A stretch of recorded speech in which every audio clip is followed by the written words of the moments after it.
Le podcast Industrie Québec, là où l'industrie d'ici a sa voix. Du secteur manufacturier à la tech, écoute, apprends et abonne-toi. Il y a une réalité presque universelle dans le monde des affaires d'aujourd'hui. Une réalité que quiconque gère une entreprise connaît un peu trop bien. La création de contenu. Exactement.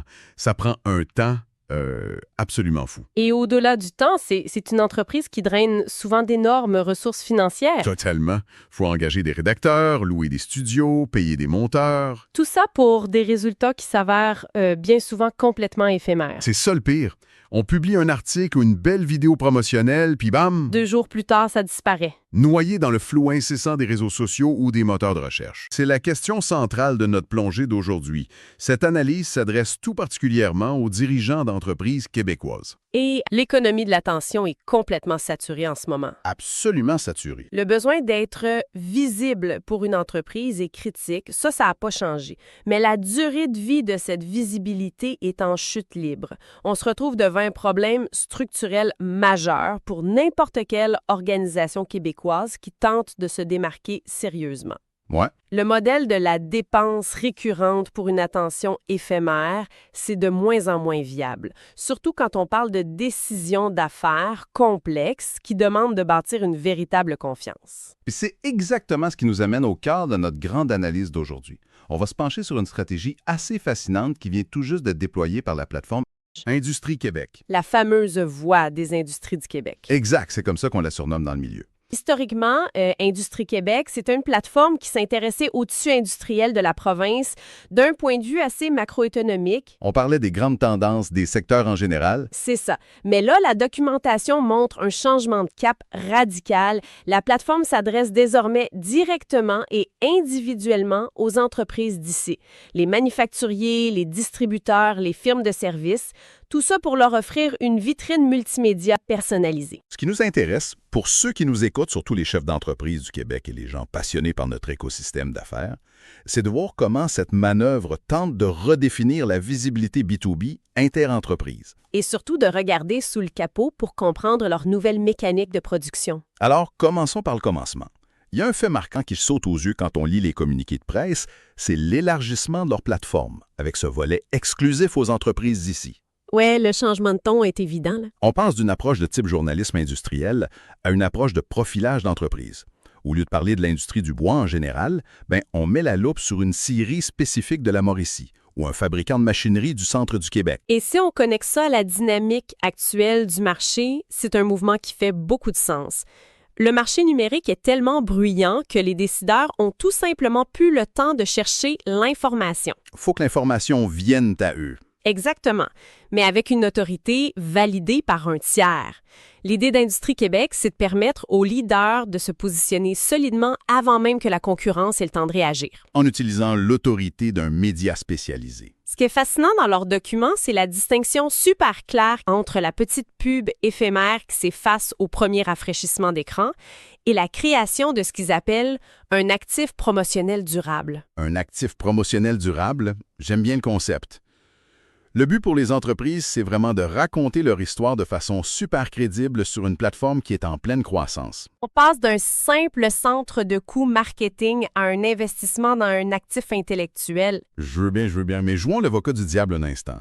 L'idée de raconter son histoire, c'est beau en théorie, mais en pratique, j'ai la documentation de leur offre sous les yeux. Le fameux forfait 2 en 1. Oui, le forfait annuel. Et le prix affiché, c'est 499,95 $ par an. À ce prix-là, la première question qui vient à l'esprit de n'importe quel chef d'entreprise qui est habitué aux grosses factures des agences marketing, c'est où est la trappe?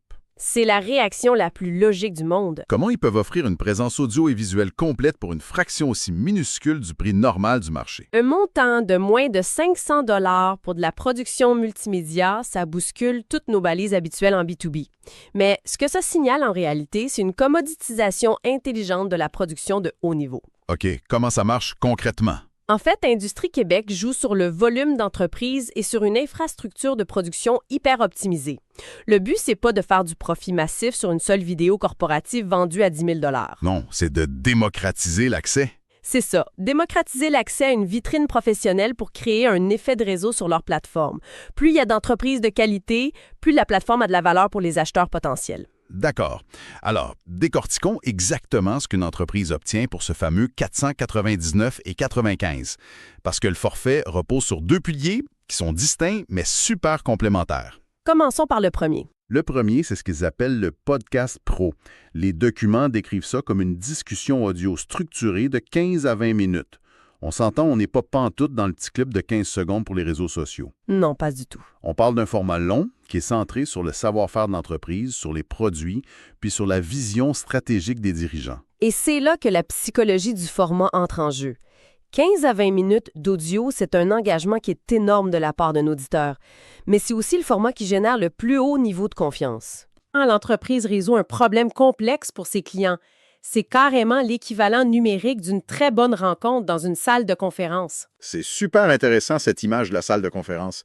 Mais pour amener les gens dans cette salle, il faut d'abord capter leur attention dans le corridor, mettons. Absolument.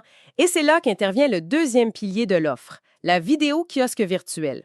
On parle ici d'une présentation visuelle beaucoup plus incisive, de 90 secondes, qui est hébergée sur la chaîne YouTube d'Industrie Québec. Si le podcast de 20 minutes est la salle de conférence, la vidéo de 90 secondes, c'est le pitch d'ascenseur. C'est l'accroche visuelle. Et si on regarde l'impact stratégique de ce deuxième pilier dans leur document technique, on réalise que sa conception est purement utilitaire. Tout à fait. C'est pas juste une vidéo pour laisser dormir sur une page à propos d'un site web. C'est pensé pour être utilisé dans des salons de l'industrie, en ligne ou physique, pour dynamiser des infolettres et générer de l'engagement rapide sur LinkedIn. C'est ce qui crée une différenciation concrète face aux concurrents. Donc, si je résume la tactique, la vidéo de 90 secondes sert d'appât qualitatif pour générer le clic, puis le podcast de 20 minutes sert à convertir ce clic en véritable confiance d'affaires. C'est un écosystème en soi. Un écosystème très bien pensé, oui. Et là, il y a un aspect logistique dans la documentation qui a vraiment attiré mon attention. On parle de visibilité multiplateforme. Oui, c'est un gros morceau de l'offre. On s'entend que c'est pas juste un petit fichier MP3 qu'on vous envoie par courriel en disant « bonne chance ». Les sources indiquent que la diffusion est orchestrée sur plus de 10 plateformes différentes. C'est le principe de la distribution omniprésente. Créer le contenu, c'est seulement 20 du travail. Le distribuer, c'est tout le reste. C'est là que la magie opère. En balayant large sur plusieurs plateformes et s'assure que l'entreprise est repérable, peu importe l'écosystème numérique qui est préféré par l'acheteur potentiel, que ce soit sur YouTube, Spotify, Apple Podcasts ou d'autres réseaux. Et ça nous amène à la question de la rentabilité temporelle.